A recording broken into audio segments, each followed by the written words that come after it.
6 days, that's all it took. 6 days after a North Carolina mother posted on Facebook, "My baby is home. Lord, I thank you." Her 25-year-old son murdered her and his 15-year-old little brother in their own living room. No robbery, no stranger, no warning shot, just a hunting knife, a roll of duct tape, a bottle of bleach, and a mother who loved too hard. This is the story of Dana Jenkins, Daryn Cox, and the 6 days that turned a family's prayer into a nightmare. Dana Jenkins was the kind of woman everybody in Wilson, North Carolina wished was their mom. 50 years old, goes to church every Sunday, and still found time to cook for family. People didn't just like Dana, they leaned on her. She raised 2 boys, basically.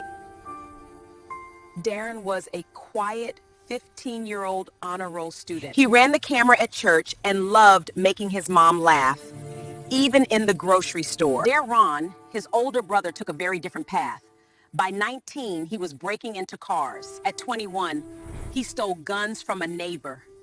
And he had just finished a 3-year prison sentence for burglary and stealing fire farm. While Daryn was locked up, Dana never missed a visit. She wrote letters, put money on his books, and prayed over his photo every night. She told anyone who would listen, "My boy is coming home changed. God don't make mistakes."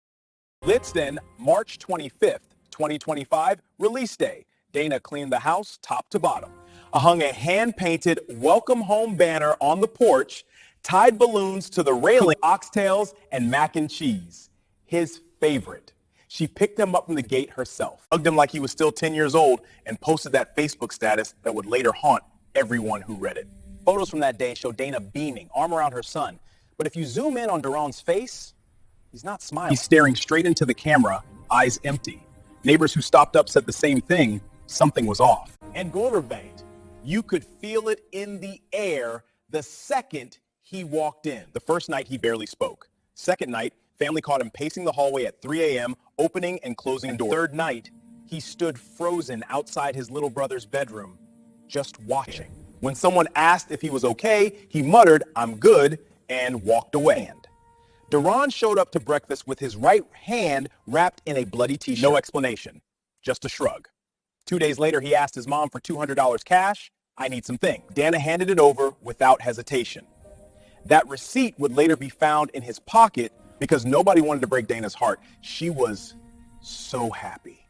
For the first time in years, her family felt whole again. Monday, March 31st, 2025, 5:27 p.m., a confusing 911 call comes in from the house on Snowden Drive. The voice on the line is garbled, breathing heavy, then the call drops. Police roll up to a quiet street, porch light on. Dana Jenkins, 50 years old, was found just inside the front door.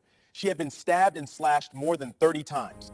Defensive wounds covered her arm. She fought with everything she had. Further inside the house, 15-year-old Daryn was curled up in the hallway, also stabbed multiple times. He didn't run. He didn't fight. When officers ordered him to the ground, he simply said, "Yeah, I did it." He was charged that night with 2 counts of first-degree murder. The community lost their minds. The same church Dana and little Daryn loved held an emergency prayer service the next night. Even I, the bishop, openly cried at the pulpit, "I have questions even my faith can't answer right now." At Beddingfield High, counselors were brought in for days, consoling and helping Daryn's classmates cope with the emotional and sometimes practical impact of losing someone they loved. Daryn's desk in school stayed empty. Kids left flowers and letters on it for weeks. On April 12th, mother and son were buried side by side at Rest Haven Cemetery. Hundreds of people from the community showed up to show their last respect to them.